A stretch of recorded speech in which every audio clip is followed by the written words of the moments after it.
Bonjour, je suis Kim, diététicienne Saveur et Vie, et aujourd'hui j'aimerais vous parler des vitamines, leur rôle et où les trouver.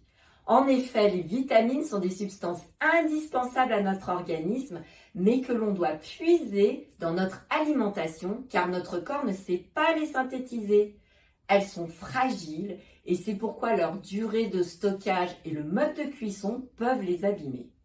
On distingue les vitamines hydrosolubles qui sont solubles dans l'eau, comme la vitamine B, C et provitamine A, des vitamines liposolubles, les vitamines A, D, E et K, qui sont contenues dans les graisses. Une alimentation variée et équilibrée permet d'apporter toutes ces vitamines. La vitamine A participe à la croissance, une bonne vision et un maintien normal des muqueuses et de la peau. On la trouve sous forme de provitamine A ou de bêta-carotène dans les fruits et légumes colorés comme la patate douce, la carotte, les courges, le melon, les tomates, ou sous forme de vitamine A dans le beurre et les abats. Les vitamines B participent à des réactions enzymatiques. On les trouve dans les levures, les abats, les légumes secs, noix et graines.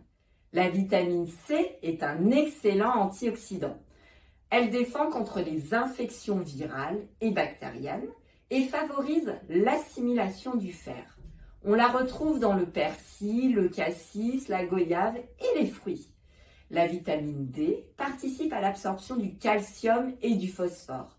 Elle peut être synthétisée par l'organisme au niveau de la peau sous l'action des UV ou fournie par l'huile de foie de morue, les poissons gras, les œufs et les produits laitiers. La vitamine E est aussi un antioxydant présent dans les huiles végétales. La vitamine K intervient dans la coagulation sanguine et est présente dans les légumes à feuilles vertes, l'huile de colza et soja, les abats, le beurre et la crème. Cet été, on pourra faire une cure de vitamines en mangeant des fruits et légumes de saison qui en plus nous apporteront des fibres et de l'eau. On recommande de consommer 5 portions par jour de fruits et légumes. N'oubliez pas que consommer en jus ou en smoothie avec du lait, ils sont délicieux et vous permettront de garder une bonne hydratation pendant tout l'été. Il est important, en effet, d'apporter 1,5 litre de boisson minimum par jour pour bien éliminer, aider nos reins et restituer les pertes hydriques liées à la transpiration. J'espère que ces informations vous ont été utiles et vous pouvez retrouver nos idées de menus saveurs et plaisir sur notre site saveuretvie.fr. Je vous souhaite un bel été et je vous dis à bientôt.